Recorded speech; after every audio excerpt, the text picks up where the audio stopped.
Hello out there in podcast land. This is Demon Daddy Dale with another Bohemian Cauldron. On October 30th, we had a special visitor at Alchemy Gallery. None other than legendary author, astrologer, and sorcerer supreme, Bishop Bill Duvendack. He dropped his new book, Spirit Associates, and gave a class on the topic of vocal magic. Bishop Duvendack allowed Bohemian Cauldron to sit in and record a bit of his class. We are extremely grateful for this opportunity, and without further ado, Bishop Bill Duvendack. So now that we've talked extensively about the power of words, let's talk about things we can do to work with this in a visceral level. This is a teaching that I picked up from Israel Regardie years ago. Crowley talks about it too. Regardie's kind of compassionate about it. The basic gist of it is if there is a behavior or a phrase or a word that you want to cut out of your vocabulary, you got to figure out how to do that. Oh, yeah. No, it's tricky. Because what happens is when you speak it, and then after you say it, you're like, oh crap, I'm trying to cut that out of my vocabulary. So you're constantly spinning your wheels and not getting it. Regardie's idea was you go to like a carnival supply store, you get one of those palm buzzers that stage magicians use, and you keep it in your pocket, and every time you say that phrase or you do that thing, you reach in and shock yourself. Now, Crowley took it a step further, because why not? And there's pictures of him with razor blade marks on his arm where he would do it that way. The alternative approach that I prefer is a rubber band on the wrist. And if you get a little wider one, you can even write on there what it is, why it's there. And then every time you say it, you snap it. Now, you kind of got to be careful with that, because if you're doing that and then you come across someone who was a victim of domestic violence, they're going to automatically think that it's something domestic violence related because you've got all these bruises. Or if you cross paths with a professional in that field, then they're going to think, oh, he's abusive, or he was abused, or that's a red flag for me to tell the authorities. So the way that I ended up doing it was I would do that with the rubber band, but I would have long sleeve shirts on. And that way nobody saw it but me. So I'd like snap myself and then just pull the sleeve back over it. What were you trying to change? I was cutting out the word "I" from my vocabulary, and then another time that I did it, it was cutting out bad habits. So it was cutting out like being negative about things or too cynical about things. I would snap it, and I used a wider one so I could write in ballpoint pen what it was I was doing, so that way, when I was doing it, it was going to my subconscious what I was doing. My conscious mind knew I was disciplining myself, but that language, that text, was in my periphery, so it was going straight to the subconscious. So then I was getting a double dose with the conscious mind and the subconscious mind. So if you were trying to, let's say, quit drinking Diet Coke, right? You could put that on your wrist and exactly. Every time you want your Diet Coke, just snap it, right? Wow. Exactly. It's discipline through pain. And I had somebody criticize me one time. They said, well, why don't you do discipline through reward? And I'm like, pain expedites growth. As soon as you get pain brought into your life, you're going to move on it pretty damn quick to get away from the pain. If you give yourself a treat afterwards, it's going to take longer. Let's do that again. Yeah, so I want another treat. Right, exactly. Yeah, it's like a puppy dog. Yeah. Right. So that's my favorite technique, but you can use any variation of that. You know, I just gave you the rubber band, the razor blade, the stage magician, palm buzzer, but really anything like that you can do as a reminder. Hey, stop that. I've seen people use it with like quitting smoking cigarettes or cutting back on alcohol, and it's still effective there. when this technique was invented in the 30s, I guess it was mostly for ego issues or speech control. Crowley did the razor blades to cut out the word I from his vocabulary. So that was the first one I played with, was what kind of journey did he have cutting out the word I? Because it is a pronoun that we all use. How hard was it? And I used a rubber band. I only did it for like a week or two. And I was like, wow, knowing Crowley, that must have hurt a lot. Because he's kind of dense on learning some things. And rather egocentric. But then later on, I used it when I found that my thought patterns were more negative. I would snap it, and I got faster results. Because, being negative is a choice. I can't imagine. I can't understand why I've known you so long that I didn't know how brave you were. Thank them. I'm just me being me. So think about that. Now, you do kind of have to be masochistic to enjoy this, but I can tell you a little masochism goes a long way. So that's the first technique, is discipline through hate. Positive reinforcement from the negative perspective. Something else you can do is expand your vocabulary.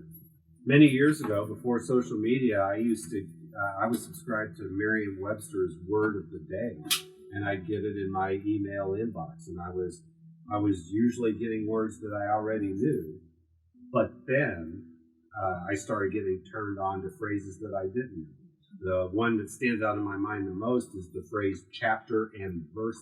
And basically what that means is when you say something, you chapter and verse it when you share the source that you got that from. Now, that was great for me because it reminded me to always cite your sources. But then I'd be talking to someone and they'd tell me something, and I'd be like, oh, chapter and verse it for me. And they'd be like, what? And I'd have to, okay, tell me where you got it.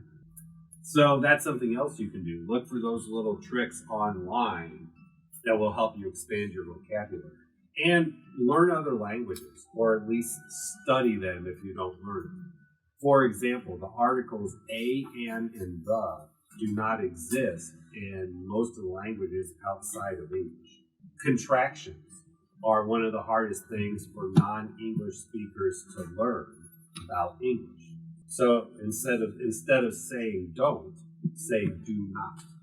And it's mindfulness that you're bringing to your own, the way your mind works.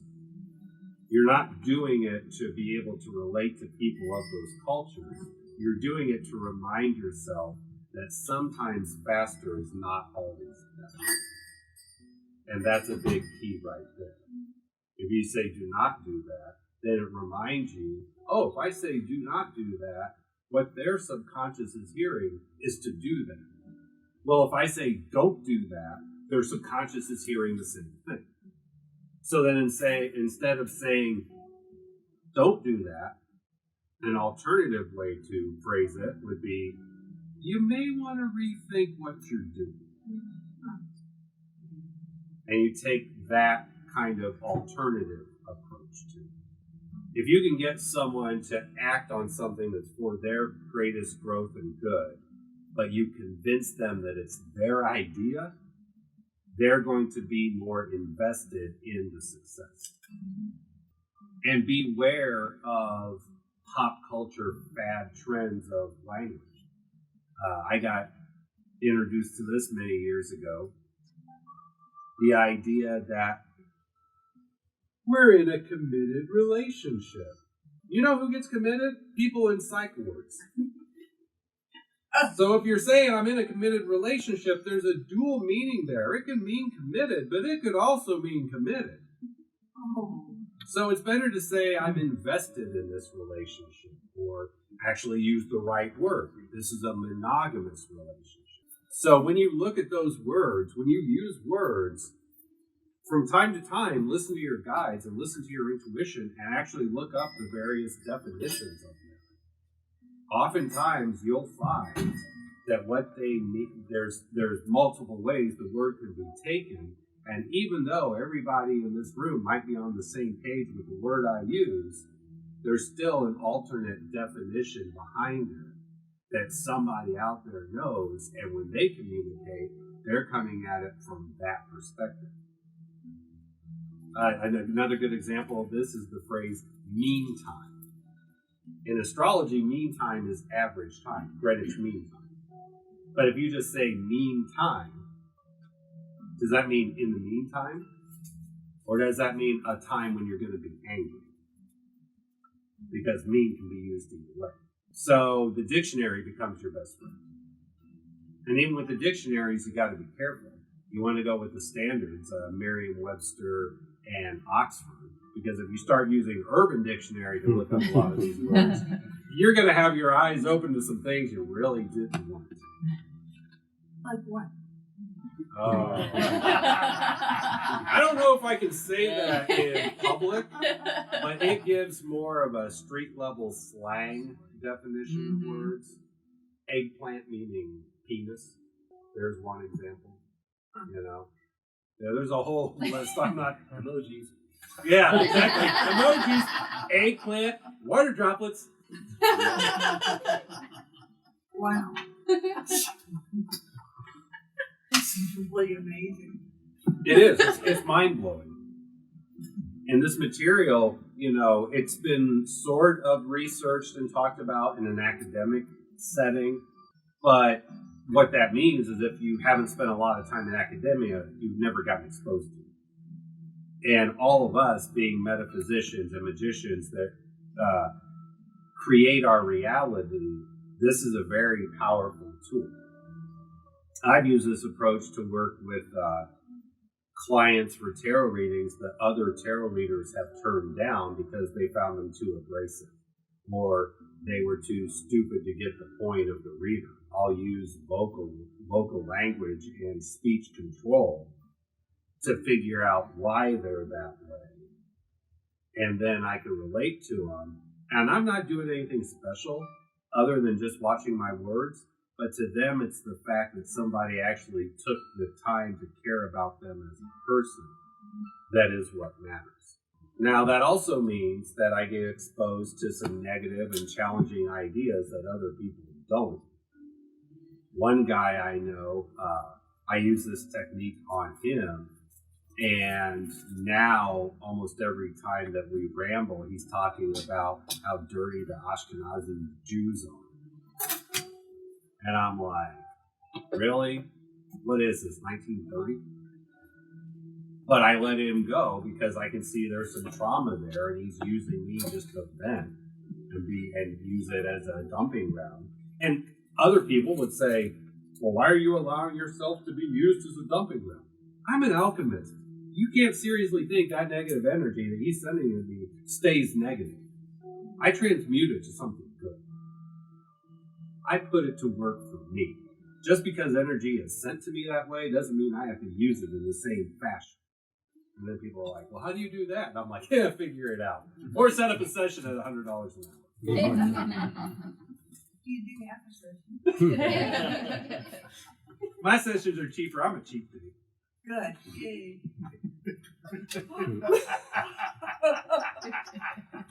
Her cheeks are going to be red by the end of the day, just permanently. It's great. I'm glad to send you home with your hubby. Does your wife understand everything you say? Gods no. We have routine miscommunication issues. And she is an excellent English speaker, but we still have those miscommunication issues. And most of those are born from cultural differences more than words. Or she'll use words that English speakers in Europe use commonly, but people over here and in the UK barely use them. Example. I can't think of one, not off the top of my head. No, one that you can hear in England all the time, you don't hear over here for the most part, is Blarney. Yeah, Blarney. Blarney's a good one. Yeah, there's a whole bunch of English. And then we get into the variations. A boot called The trunk. The trunk is Right, called a boot. a boot. In Right. Europe. Yeah, there's another one. A flashlight is called a torch. They don't call it a flashlight. Well, I think so. Right. And that's, when you first hear it, you're like, that's weird. And then when you stop to think about it, you're like, actually, that's kind of more accurate than flashlight. Right. I sit in a train for 5 hours in South America looking for the bathroom and stuff, WC, and you never figured it out. And you never figured it out. Yeah, water closet's another big one. And when I say bathroom, I usually hear, oh, so you're getting ready to take a bath? They take it literally. Yeah. And it's like, no, water closet. And then they'll be like, oh, okay, because then they know what you're going to do. Even if you say restroom, they take it differently. Exactly. And so much of this is just context clues. So much of this is perception. I'm going to give you another technique. It's not related to vocal magic, but it's one that you can use now that the veil is thin. Pay attention to what you see in your periphery vision, because when you're first opening up psychically, that's where spirits will show themselves, in the corner of your eye. So if you've ever thought you saw someone in the corner of your eye, you turn and look and no one was there, it was a spirit. Unrelated to vocal magic, but important, because if you're reading context clues and you're looking at appropriateness of conversations with people, and then you start seeing those little flashes in the corner of your eye, it could be one of your guides coming in. It could be one of their spirit guides coming in. It could be a spirit hanging out at the location that you're at. But you've obviously had enough success talking to this person that it's garnered the attention of that spirit. So then when you leave there, you can be like, I don't know who you were, but thanks for showing up. Nice to see you. See you on down the road. And think about the finality of words. Several years ago, I broke myself of the habit of telling people goodbye, because it's just like a finite kind of sense to it. So it'll be see you later, or it'll be until next time, or safe travels. Safe travels is one that's actually commonly used outside the United States. It's like, oh, safe travels. Or in the UK, cheers. And then that opens the door to actually learning languages a little bit easier, because then you're like, okay, well, what is the French equivalent of goodbye? What is the Polish equivalent of goodbye? And you start seeing all of these words, and it gets your brain thinking in different directions. And that's what I meant earlier by studying languages. You don't have to learn them, but study them. And I don't mean study them from the perspective of sentence structure and grammar. Just find out what words mean different things in different languages. When I was first in Poland, I was like, what's the Polish word for no? And she was like, nie. And I'm like, oh, so it's like the Russian niet. And she's like, no, it's nie. I'm like, but you do see. And she's like, oh, no, they're radically different. Trust me, I know both languages. And I'm like, okay. I'm like, so then it's kind of like the German nein. And she's like, sort of, but there's no hard sound on the end. So out of that brief conversation, I figured out, even though she doesn't agree with me, Polish, German, and Russian all basically have the same word for no. It's just different inflections and accents, and that's it. Because they derivate. Exactly. Yeah, they derivate from each other. Yeah. And remove Russia from the conversation, all these come back to Latin. So what that means is if you really want to open up your mind to how different languages are, actually study Latin first. It'll make it easier to learn foreign languages later. Because then what happens is when you learn Latin, then knowing the words in another language is secondary, because if you know the Latin root, you can figure the rest out. And something that I used to play around with a lot in Vocal Magick is using different terms to remove my consciousness from linear time. So, for example, instead of getting in my truck and going to the grocery store, I would get in my chariot and go to the market, because there's no time limit. That concept of going to the market has been around since the first cities in ancient Sumer and older. So you use your self-talk to remove your mind from the time. And what that does is it increases any kind of past life memories that you might have. It helps you see how important the symbolic side of life is. You can also tailor make it to your own experience. In a lot of places in Europe, it's not called a pharmacy. It's an apothecary. So you go to the apothecary. I love that. In England, you go to the chemist. Fantastic. That's actually a little more comfortable to me than being over here and saying I'm going to the pharmacy. Because pharmacy, pharmacopoeia, and you get that whole etymology of the word. But you can use language in that way. If you want to get in touch with your ancestral roots and you know they came from this area of the world, then start using words from that in your self-talk. Don't necessarily roll it out in your daily speech, because people will look at you like you're a freak. You know, if you're laying there sick and you're like, "Where's my Valkyrie?" People are going to be like, "Oh shit, he's going to die." And really, you're just asking for mercy. So you want to be careful with that. Use it in your self-talk before you roll it out verbally. It's a nice little safety. Does anybody else have any questions? So to end this class on, let's talk about the energetic side of things.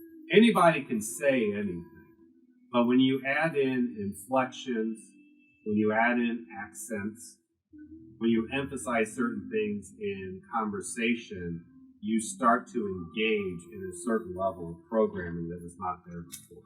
And I touched on this earlier, but it bears repeating.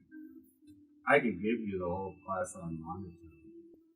Not to speak ill of the dead, but I remember many years ago sitting in a class with Raven Bramasi, well-established, brilliant pagan author, and the class drove me nuts because it was monotone. Everything was like this. So I couldn't tell you what was in the class.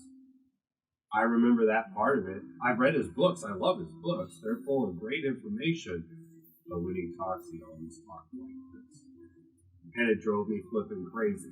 That's the worst thing you can do, is be monotone. Now, some places, like if you're going to court or if you've got stuff with the government going on, you got to keep it in check. I know why you're laughing. But in other places, you can add that in. I did it on a business call with U.S. Bank a couple of weeks ago. Long story short, I was dealing with their fraud department. They were dropping the ball on everything that they were telling me. I gave them an hour and a half of my time, and every time I interacted with the lady, I kept my voice nice and monotone, because the more it went on, the more she knew this was not necessarily the ideal situation from a customer service perspective. But rather than using words to convey that everything was okay, I just kept my voice nice and monotone. And when we get to the resolution stage of the phone call, she tells me what her bosses told me, and then with a sharp kind of snap in my voice, I was like, "That's where the lines crossed." And I heard silence on the other end of the line. And then I just went off on it.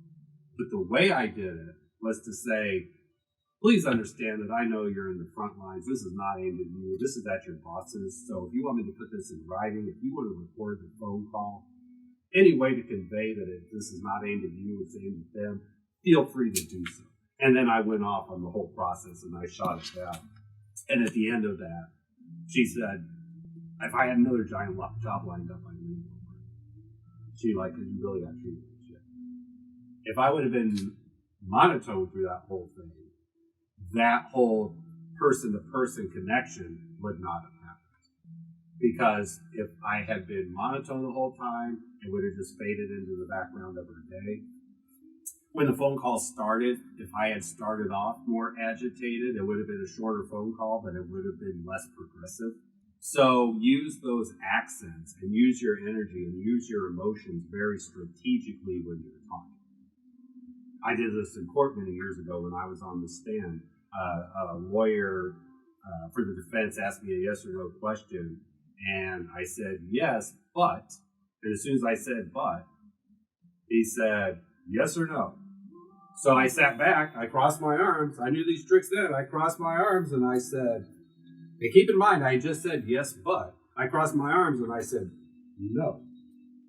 And he comes back with, you do realize you just contradicted yourself, correct? And I said, correct. And he said, do you choose to change your answer? No. And he just looked at me. He's like, you know there is such a thing as perjury. And I said, yes. And I just cut him at the knees. And then he was like, no further questions. And they were trying to discredit me, but I played his game and showed him I could do it on his level. When you really pay attention to these kind of things, it really opens up your sense of personal power. Not just the creating your reality side with using the language like we've been talking about in the class, but you come into your own with understanding what you're capable of. You come into your own by saying, fastest way to lay down a boundary is to use your words. Because if somebody transgresses past that point, then all of a sudden it's gotten worse quick. And that's where things could get litigious or they could get dangerous. By using wordcraft and the power of your speech, you really do open up parts of yourself that you didn't know were there. So it draws your awareness to parts of yourself that may need developed, or you may even stumble upon a strength that you already have. You just didn't know. So then the moral of the story is play around with it all. What words work best for you? What environment do you find yourself in? If you are constantly in an agitated, aggressive kind of environment, then that means when you leave that environment, you're probably going to naturally be agitated and aggressive. This is why so many people don't like living close to where they work. They enjoy the drive because when they leave work, they can get all of that out. They can check it at the door so that by the time they get home, they're not in as bad of a mood as they were at the office. So you've also got to know the environments in your life. If you work in a happy place, then live close to home because you want that happiness to come home with you. If you work in a negative place, you might want to live a little bit farther out.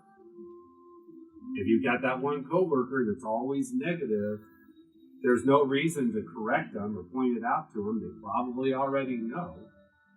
The smarter thing to do is to kind of subtly throw seeds in there for them to think about. You know, really kind of get them thinking why they are the way they are. There's a guy I used to work with at Webster University, one of the most negative, cynical people I've ever met. Also one of the most brilliant when it comes to engineering. And I would pull out these pieces in conversation. I found out the reason he was so cynical and negative was a list of personal problems that he never talked about at work. When I learned that, I could get along with him better.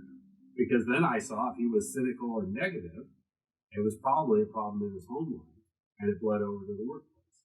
So then I knew, okay, I'm going to give him this space today. So I used that kind of conversational technique to get better at reading him, the person. And this is great fun when you factor in bosses and raises. Oh, hey, aren't your reviews coming up soon? How you doing, boss? How's the kids? How's family? Hadn't talked to them today. Figured I'd say hi. You're not expecting them to be conscious of what you're doing, although many of them are if they get to that point. But you are planting those seeds that it's all friendliness, it's all good. Once you plant those seeds, how they manifest is out of your control, and to a certain degree is none of your business. That's an important point that people don't realize. It's not really our business what other people think of us until they tell us. A lot of people try and control the situation to where, oh, I know that that person thinks very well of me. Well, that's none of your business whether they do or not. Sorry, it's just not. You can want it to be your business, but then you are encroaching in their personal space because they're not sharing it. Now, you can manipulate that and change that and play with it all you want, but that still comes down to the fact that it's none of your business. And that was a hard lesson for me to learn. Because I like to spread positivity and joy. And then finally I got to the point where it just got too tiring to care. And then I was just like, I'm putting more energy into being concerned how these people view me rather than my own projects. I got to kick my own ass and get back on the straight and narrow. And this is something I knew in high school. I don't care what they think of me. It's the same thing now, but when you own a business, you got to be aware of it because you like food, you like shelter, but you can't get caught up in it. So as you put all this to work for you, play around with different techniques. Start off small is what I would encourage. Pick one area of your life or one subject of your life that could really use a tweaking or a change and see how far you can take it verbally before going to the throwing the baby out with the bathwater solution of just leaving the situation entirely. Sometimes situations can be minorly guided, and that's all it takes to take a bad situation and take it positive. But then there's sometimes when you do this that can't happen. Well, then don't be afraid to cut your losses and leave. Just because you could approach it sideways in one situation of your life does not mean that same technique is going to be as applicable in another situation. I handle conflicts with my guy friends that I get together once a week much differently than I handle conflicts with the women in my life. Apples and oranges. And some people will say, well, aren't you not being honest? No, actually, I'm recognizing the fact that people are different and I'm taking an intelligent approach to handling it. Sorry it wasn't clear. Anyway, hope everybody's enjoyed the class. Thank you all for being here. It was nice to meet the new faces. I met you before, but that's the first time I met you. To learn more about Bishop Bill Duvendack's work, be sure to visit his website at 418ascendant.com. To learn more about Alchemy Gallery and events and classes coming up, go to alchemyfestus.com. And until next time, this is Demon Daddy Dale saying, stay magical out there. Dale is infallible.